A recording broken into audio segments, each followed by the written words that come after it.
Muy buenos días, bienvenidos de nuevo a Negocios Televisión, bienvenidos al espacio de las noticias, pendientes ya de la última hora, mirando a Oriente Medio, mirando al alto el fuego que parecía inminente pero que se va a dilatar un poquito más. Pendientes de estas tensiones, miraremos también a la próxima investidura de Donald Trump el próximo 20 de enero. Las agencias federales alertan sobre posibles amenazas. Un Trump que, por cierto, se la quiere jugar a China, planea aumentar el envío de armas a Taiwán. Además, sus asesores están hablando de que el conflicto en Ucrania va a durar bastante más, precisamente en un momento en el que se sigue elevando la tensión. Ayer les contábamos un ataque masivo por parte de Ucrania, el mayor ataque desde el inicio de la guerra. Hoy les contamos la respuesta por parte de Rusia, ataques a las infraestructuras energéticas con más de 40 misiles. Habla de más de 70 drones que están provocando cortes de energía en Ucrania en estos momentos. Enseguida les contamos todas estas cuestiones, pero empezamos mirando a Oriente Medio. Les contamos que la tregua se está acercando en Gaza, pero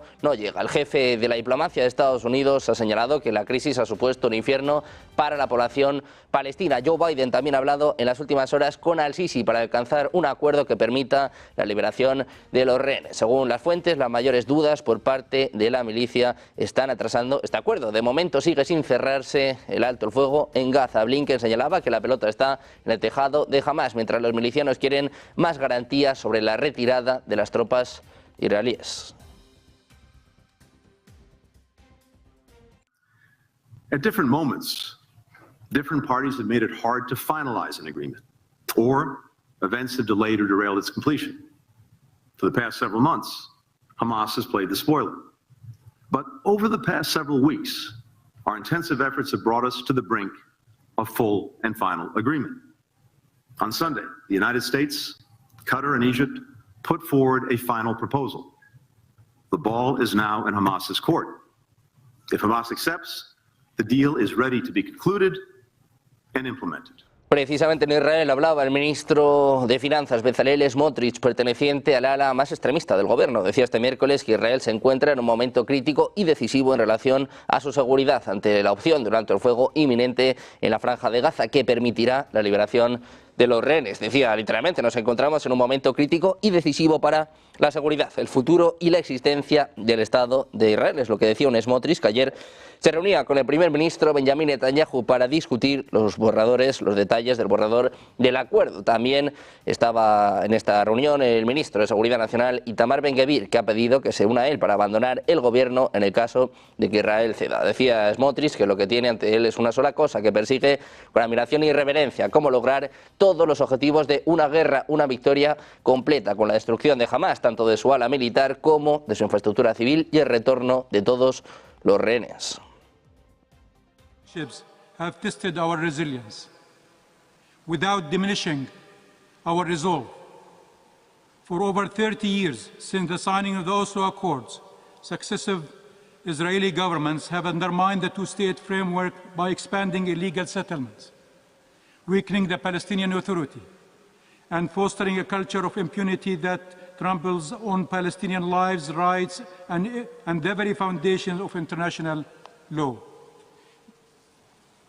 The work of the UN institutions in the occupied Palestine, including in Jerusalem, has likewise come under severe strain.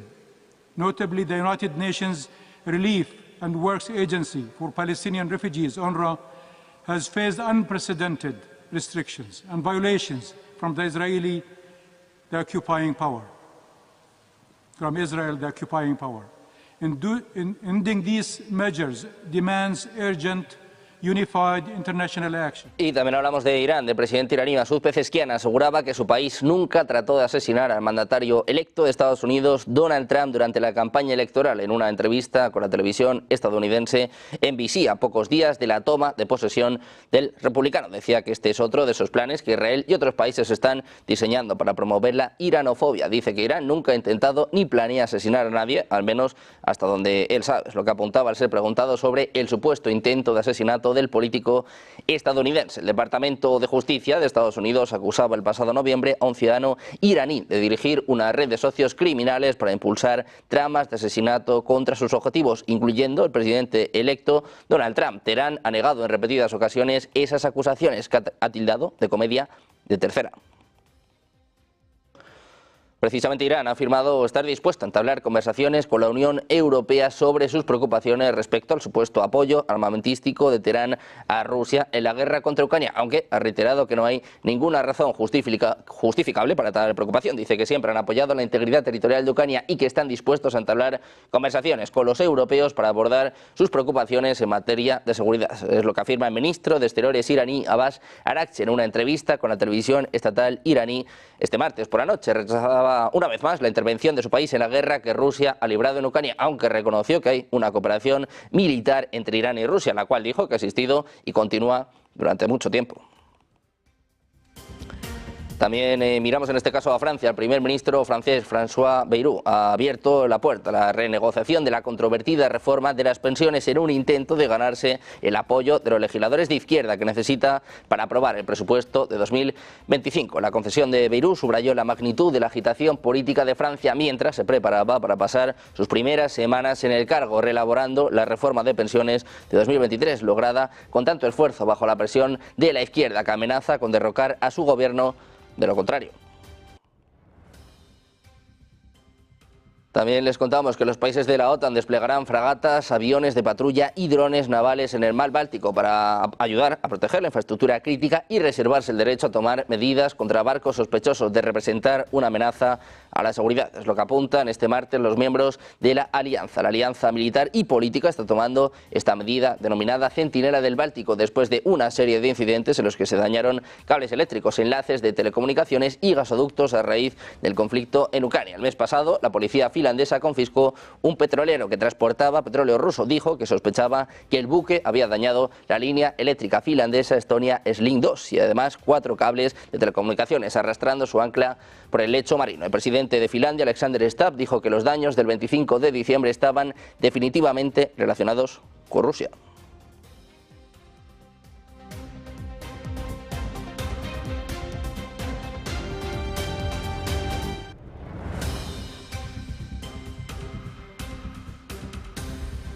Precisamente el secretario general de la OTAN, Mark Rutte, afirmaba este miércoles que Rusia intentó debilitar las democracias y mermar la libertad de los aliados y que tiene el apoyo de China, Corea del Norte e Irán. Dice Rutte que Rusia se esfuerza por debilitar sus democracias y mermar su libertad. Y no está sola, tiene a su lado a China, Corea del Norte e Irán. Es lo que indica en una intervención ante los jefes de Estado Mayor de la Defensa de los países de la Alianza que se reúnen hoy y mañana en Bruselas. Un Rutte que habla de nuevo de prevenir una guerra. Escuchamos.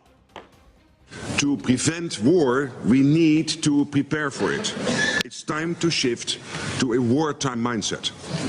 And this means we need to make our defenses even stronger by spending more on defense, producing more and better defense capabilities.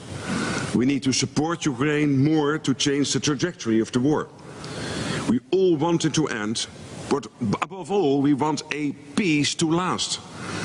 El ex primer ministro neerlandés recordaba que a falta de 5 meses y medio para la próxima cumbre de líderes aliados que tendrá lugar en junio en La Haya, deben seguir haciendo todo lo que puedan juntos para mantener a salvo a toda su gente. Dice que su seguridad futura está en juego. La guerra de Rusia contra Ucrania continúa. Las acciones hostiles rusas contra nuestros propios países se están acelerando con ciberataques, intentos de asesinato, actos de sabotaje y mucho más. Es lo que indicaba sobre lo que calificaba de acciones y campañas de desestabilización. También hablamos, por supuesto, del presidente de Estados Unidos, Joe Biden. Retiraba este martes a Cuba de la lista de países que promueven el terrorismo a menos de una semana de ser relevado por Donald Trump, quien en su primer mandato colocaba a la isla en ese listado que conlleva severas sanciones. Biden tomaba esta decisión para propiciar la liberación próximamente de varios presos cubanos como parte de un proceso que cuenta con la mediación del Vaticano. Es lo que informaban a la prensa altos cargos de la administración estadounidense. Poco después de este anuncio, el Ministerio de Relaciones Exteriores de Cuba comunicaba que librarían gradualmente un total de 553 prisioneros sancionados por delitos diversos.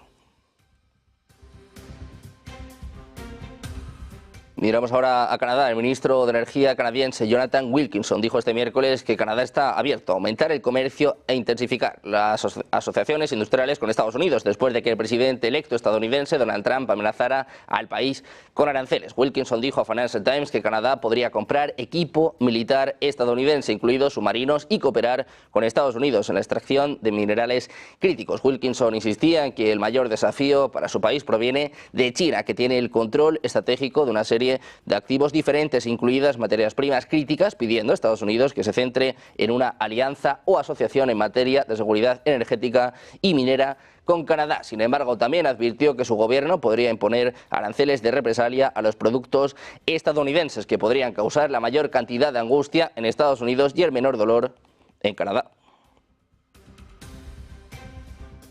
También pendientes del candidato de Donald Trump a dirigir el Pentágono, Pete Hegseth, ha sufrido una audiencia difícil en medio de las presiones demócratas. El veterano del ejército y expresentador de Fox News, que Donald Trump ha nominado para convertirse en secretario de Defensa, fue criticado este martes durante su audiencia de confirmación, mientras los demócratas lo criticaban y expresaban una profunda preocupación por su inexperiencia, su presunta embriaguez y su oposición pasada a las mujeres en combate. Hegseth se defendía de esta forma. Dice que quiere devolver al Pentágono a la acción.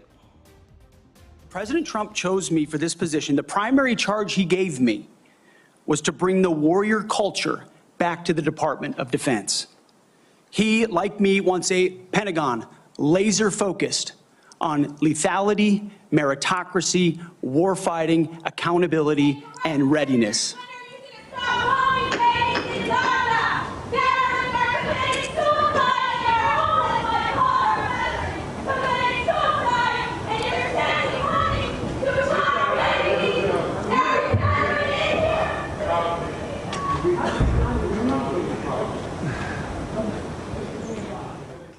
You may continue, sir. Returning the Pentagon back to warfighting, that's it. That's my job.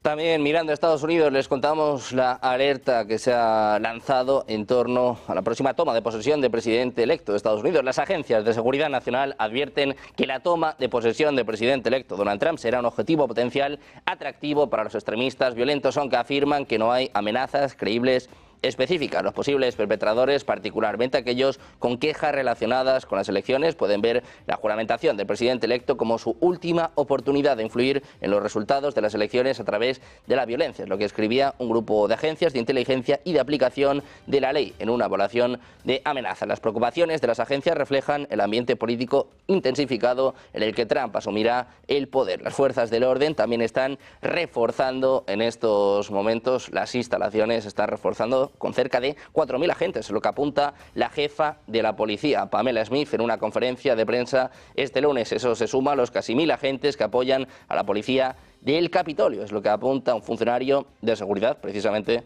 del Capitolio. Pendientes precisamente de Donald Trump, les contamos que la ya próxima administración del presidente electo de Estados Unidos aumentará el volumen de suministros de armas y equipos militares a Taiwán. Es lo que afirmaba este martes el congresista Mike Waltz, futuro asesor de seguridad nacional de Estados Unidos. Durante una conferencia en el Instituto Estadounidense de la Paz, aseveraba que en algunas cuestiones de la política exterior la nueva administración seguirá los pasos de la actual, como por ejemplo en las relaciones con Taiwán. Decía, tenemos un atraso de más de 20.000 millones de dólares en cosas que ellos han pagado y tenemos que trabajar duro para dejar libres esas armas y hacer que reciban lo que pagaron como medida de disuasión frente a China. Es lo que declaraba el político al comentar la situación en torno a la isla, que de esa forma, añadía, seguirá convirtiéndose en una especie de puerco espín. Les contamos además que los asesores del presidente electo Donald Trump ahora admiten que la guerra en Ucrania tardará meses o incluso más en resolverse. Un duro golpe de realidad para su mayor promesa política en lo que se refiere a política exterior, alcanzar un acuerdo de paz en su primer día en la Casa Blanca. Dos colaboradores de Donald Trump, que ha discutido la guerra en Ucrania con el presidente electo de Estados Unidos, dijeron a Reuters que estaban considerando un cronograma de meses para resolver este conflicto, describiendo las promesas del primer día como una combinación de fanfarronería, de campaña y una falta de apreciación de la intratabilidad del conflicto. Además, el tiempo que lleva a contratar personal para una nueva administración. Los asesores de Donald Trump admiten que esto va para largo. Hablaba el propio Trump de 24 horas, luego decía 100 días, más de 6 meses, echan un balón de oxígeno, en este caso para Ucrania. El Kremlin, que ha dicho este miércoles que el enfoque de Rusia sobre las nuevas sanciones de Estados Unidos al sector petrolero era minimizar su impacto, pero que no se descartaba nada en relación a una posible respuesta de Moscú. Decía, estamos analizando cuidadosamente la situación, es lo que apuntaba Dmitry Peskov, que afirma que no se puede descartar nada, es lo que informa la agencia Reuters. Decía Peskov que la cuestión es tomar las medidas que minimicen las consecuencias de estas medidas ilegales y que mejor sirvan a los intereses de nuestro país, en primer lugar, y de nuestras empresas. Es lo que declaraba Peskov al ser preguntado por una posible respuesta rusa a las sanciones estadounidenses. El Tesoro de Estados Unidos, como saben, impuso sanciones más amplias al petróleo ruso el pasado 10 de enero, dirigidas a los productores Gazprom y Surgutnegas, así como a 183 buques que han transportado petróleo ruso. Pendientes precisamente de las relaciones entre Rusia y China, mirando la tensión en Ucrania con un nuevo ataque masivo por parte del ejército ruso. Se habla de más de 40 misiles, más de 70 drones. Enseguida, todos los detalles. Volvemos enseguida en Negocios Televisión.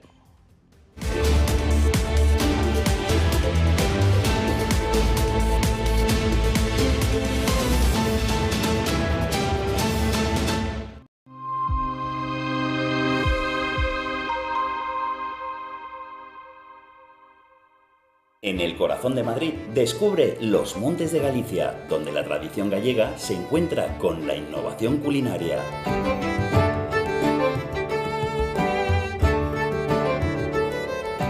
Saborea nuestros mariscos frescos, carnes jugosas y postres caseros.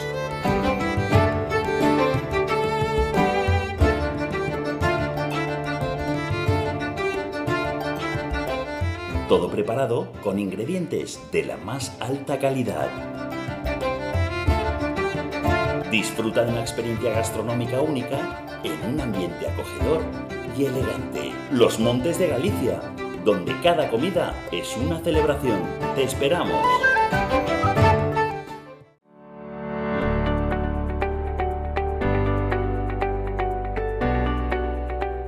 Tipos de blockchain. Por ejemplo, hay una blockchain pública, también conocida como sin permisos, que es aquella en la que cualquiera puede participar sin restricciones. Suele ser la más común en las criptomonedas. También hay blockchains privadas, que permite a las organizaciones establecer controles sobre quién puede acceder a ella. Hay blockchains híbridas que combinan las características de las dos anteriores. Las organizaciones pueden...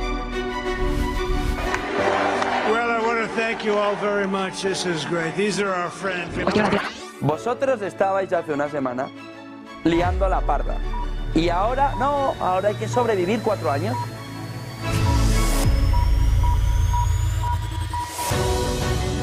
Fomentarla ni la van a fomentar. Se comenta con bastante alegría. ¿Qué estás diciendo sobre el gobierno? Resistir y resistir y resistir. Y hay bastante fake news y bastantes rumores falsos. No todo es chorrada climática. Eso lleva a la deuda pública española a una situación de insostenibilidad. Deje de gastar.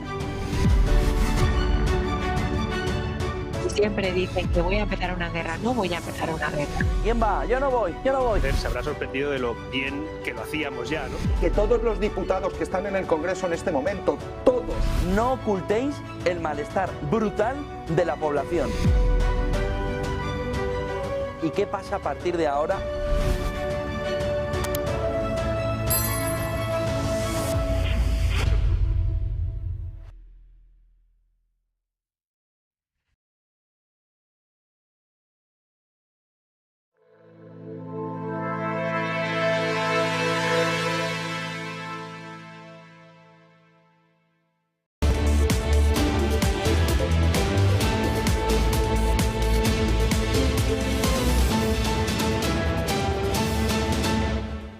Seguimos en Negocios Televisión, seguimos mirando a la última hora, pendientes de la tensión en Ucrania, con un nuevo ataque masivo por parte de Rusia. Ha empleado más de 40 misiles y unos 70 drones en su ataque de esta madrugada contra Ucrania, que ha ido dirigido sobre todo contra infraestructuras y contra el sistema energético. Es lo que informaba el presidente ucraniano Volodymyr Zelensky en sus redes sociales. Ha explicado que al menos 30 de esos misiles han sido destruidos por las defensas ucranianas. Dice que otro ataque masivo de Rusia. Estamos en mitad del invierno y el objetivo para los rusos sigue siendo el mismo, nuestro sistema de energía, es lo que escribía Zelensky, que agregó que entre los blancos hay infraestructuras gasísticas.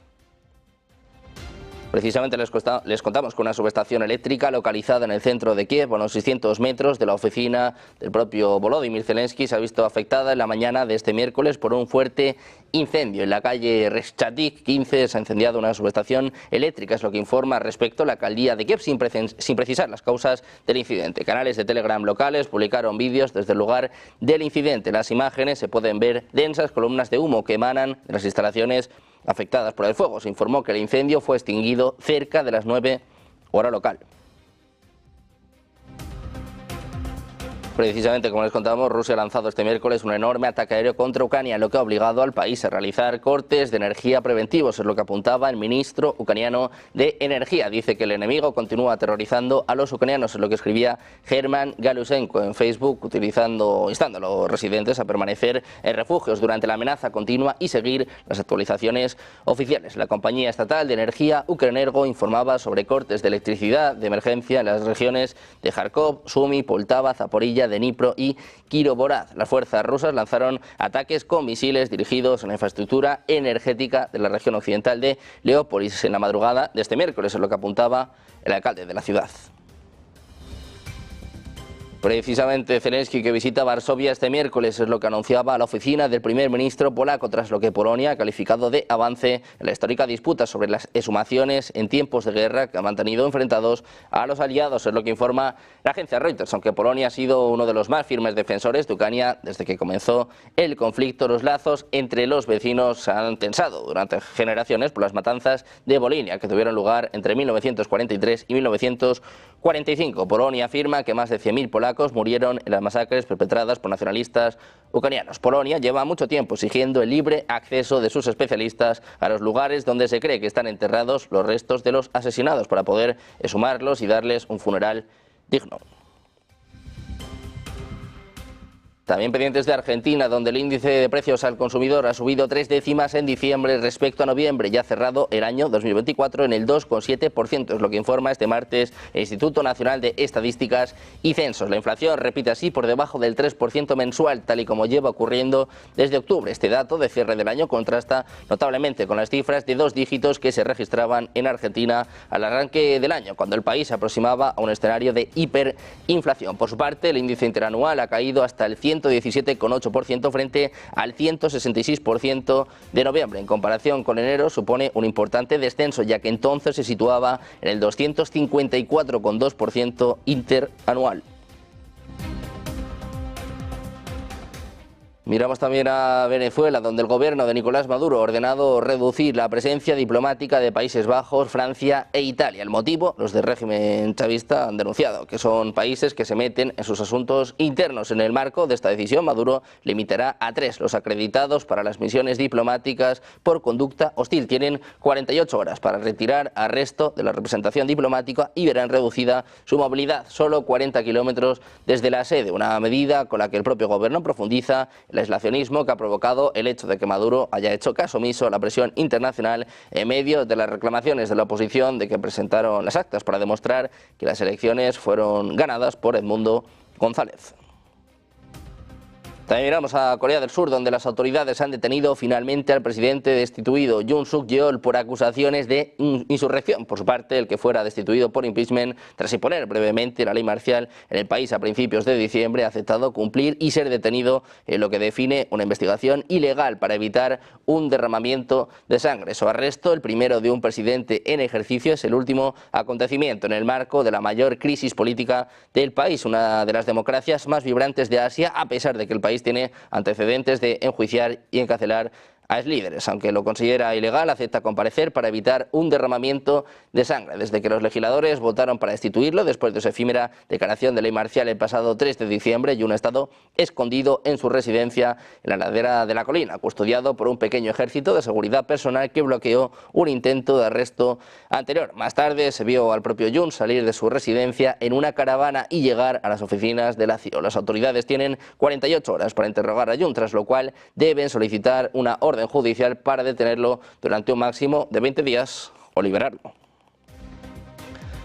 También miramos un nuevo capítulo en la guerra tecnológica que enfrenta a Estados Unidos y a China en la pugna de las dos principales economías del mundo. Washington va a elevar su marco legislativo para presionar a los fabricantes de semiconductores, aunque con una clara dirección hacia TSMC o Samsung para que limiten el flujo de chips a China. Las últimas medidas buscan alentar a los productores de chips a examinar más cuidadosamente a los clientes y aumentar la diligencia debida, según personas familiarizadas con el asunto. Los cambios se producen tras un incidente en el que los chips fabricados por TSMC se desviaron en secreto a la empresa china, incluida en la lista negra Huawei. Las normas que podrían ser reveladas este miércoles se basarían en las restricciones globales a los semiconductores que la administración Biden publicaba este lunes. Limitan la venta de chips de inteligencia artificial por parte de empresas como Nvidia y otros fabricantes avanzados a centros de datos en la mayoría de los países. Pendientes también de los mercados, hoy con un dato clave a eso de las 2:30, pendientes del IPC de Estados Unidos, el último dato importante antes de que Donald Trump llegue a la Casa Blanca, mirando también al impacto que esto tiene en la apertura de Wall Street. Enseguida, todas las claves, ponte en acción de la mano de Eva Villanueva.